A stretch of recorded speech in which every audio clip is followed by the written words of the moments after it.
Olá, eu sou Rosane Alba, professora do programa Mulheres 1000, edições 2024 e 2025, do Governo do Estado do Rio Grande do Sul. Hoje vamos falar sobre os direitos da mulher. Primeiramente, vamos entender um pouco da evolução histórica da mulher. Nas sociedades primitivas, antes do cristianismo, as mulheres eram associadas à fertilidade e ao poder da criação. As sociedades eram matriarcais e as mulheres eram veneradas porque eram as únicas que tinham o poder de gerar uma nova vida. Nesses modelos de sociedade, as mulheres eram sacerdotisas, curandeiras e guerreiras, e podiam escolher com quem queriam procriar. Não existia a instituição do casamento. Quando o homem descobre que ele participa da reprodução e que as mulheres engravidam porque eles existem, a situação inverte, e as sociedades passam a ser patriarcais com a dominância e supremacia masculina. Nas sociedades mais antigas, as atividades de caça, proteção e o poder da guerra era do homem, e a criação das crianças, a alimentação, o cultivo eram atividades atribuídas às mulheres. Com o tempo, o poder político e econômico passa a ser apenas dos homens, e as mulheres passam a ser submissas.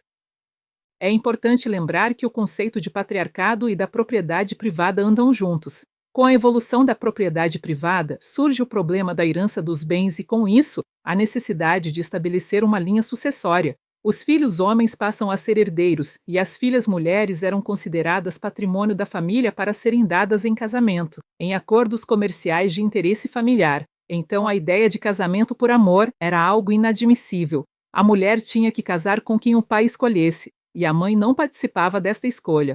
Era o pai em conjunto com os filhos homens. A partir do núcleo masculino da família, era escolhido o noivo e negociado o valor do dote. E o marido recebia a esposa para procriar. Se ela não tivesse herdeiros, não era bem tratada. A esposa era o lastro da família, para apresentá-la para a sociedade.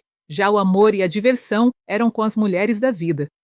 Ainda nos dias de hoje, o rito da cerimônia de casamento é uma entrega simbólica da filha.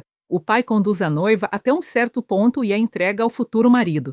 Mais ou menos assim, toma que agora a responsabilidade é tua. E essa responsabilidade era de proteger e suprir as suas necessidades materiais. Amor já era outra história. Até hoje, embora bem menos, homem que trai está suprindo as suas necessidades sexuais, é só sexo, segundo eles, e está tudo bem. Já a mulher que trai é vagabunda e é execrada pela sociedade. Isso é uma questão cultural muito arraigada, que tem mudado com as leis de proteção à mulher, mas os índices de feminicídio comprovam a dificuldade que é mudar uma cultura. O homem ainda considera a mulher sua propriedade. Outro detalhe importante era a obrigatoriedade que a mulher tinha em trocar o sobrenome, passando a usar o do marido, anulando a sua identidade anterior. E se viesse a se separar, perdia novamente a identidade, sendo obrigada a retomar o nome de solteira. Nas culturas de origem latina, as mulheres passavam a ser de Souza, dos Santos ou de Farias. A preposição de indicava propriedade, ou seja, pertencente ao Souza, aos Santos ou aos Farias.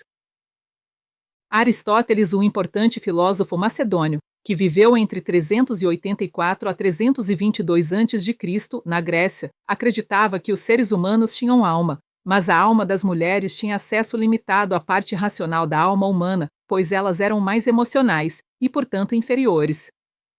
Essa tentativa de invisibilizar os direitos da mulher, de achar que a feminilidade é sinônimo de fraqueza e de inferioridade, ensejou grandes nomes da história na luta pelos direitos das mulheres, tais como Cleópatra, Hipátia, Rosa de Luxemburgo, Dandara dos Palmares, Simone de Beauvoir, Nísia Floresta, Joana d'Arc, entre outras tantas que não se tornaram famosas ou que foram silenciadas pela violência masculina. Durante a Idade Média, as filhas mulheres eram negociadas como mercadoria. A sua família pagava um dote para que um pretendente casasse com ela. Era um negócio, e esse dote compreendia tesouros e terras, aos quais a mulher não tinha direitos, seriam apenas do marido. No Brasil, essa prática caiu em desuso entre o fim do século XIX e o início do século XX. Isso é bem recente, pouco mais de 100 anos, considerando que a expectativa de vida média dos brasileiros gira em torno de 75 anos. Podemos ter pessoas vivas, netas ou bisnetas dessa modalidade de casamento.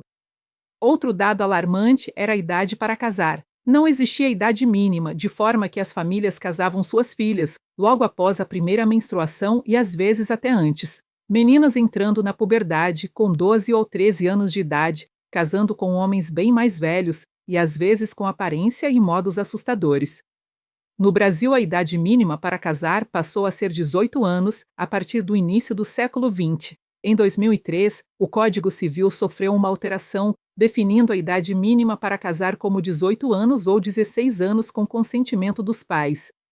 O Código Civil de 1916 dizia que a mulher casada era considerada incapaz, devendo sua representação legal ser assessorada pelo marido. Ou seja, ela não poderia, sem autorização prévia do esposo, litigar em juízo civil ou comercial, exercer profissão, aceitar mandato, aceitar herança ou contrair obrigações.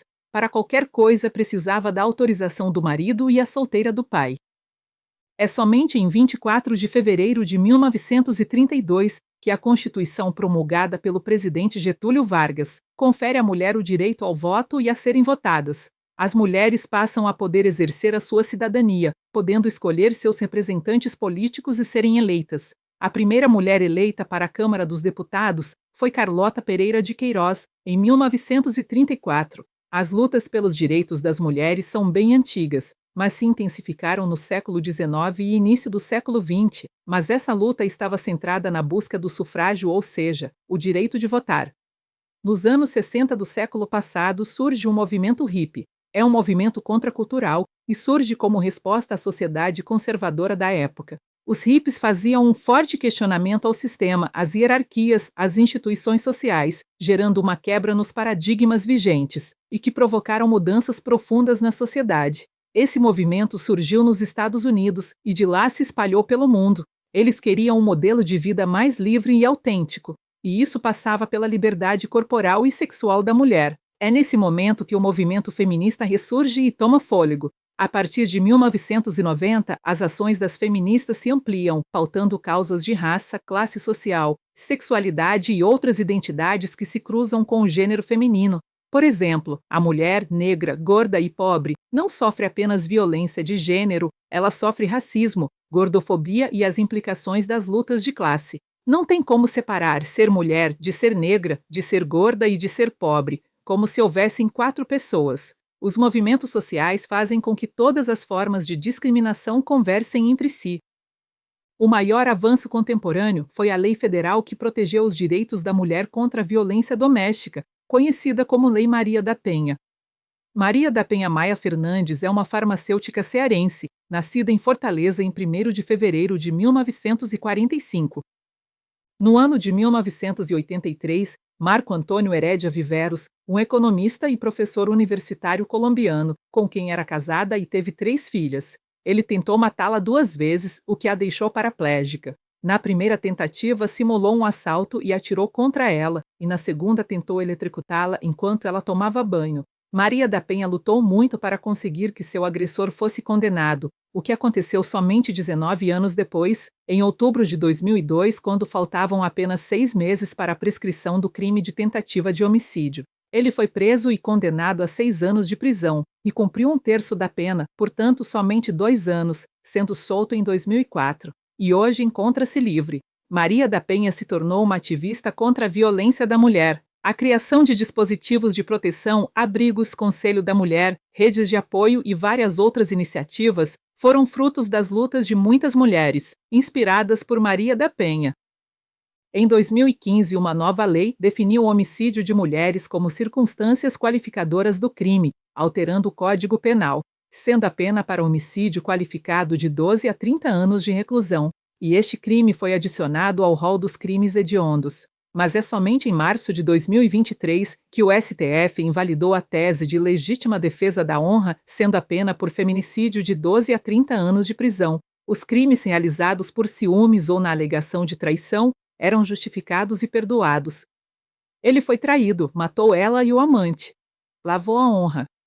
Segundo o Atlas da Violência 2025, produzido pelo Instituto de Pesquisa Econômica Aplicada IPEA e pelo Fórum Brasileiro de Segurança Pública, FBSP, 10 mulheres são vítimas de feminicídio por dia no Brasil.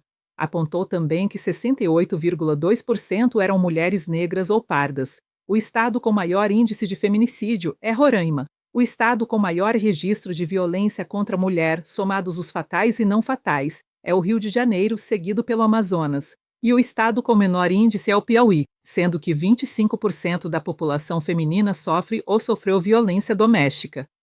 Não se cale e denuncie.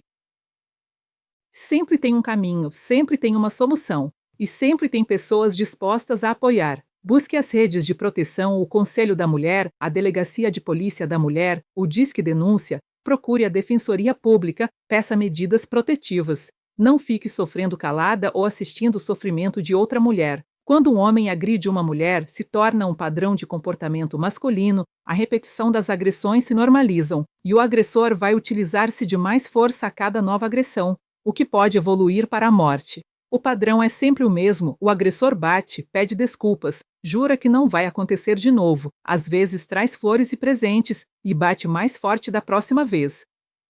Não acredite que ele te ama e faz isso por ciúmes ou para o seu bem, ou porque foi você que provocou, a culpa é sua. Ele não te ama, por mais duro que isso possa parecer. Ele tem um comportamento narcisista ou psicopata. Você é onde ele pode descarregar a raiva dele sem sofrer consequências, porque você protege ele, você esconde das pessoas o que ele faz com você.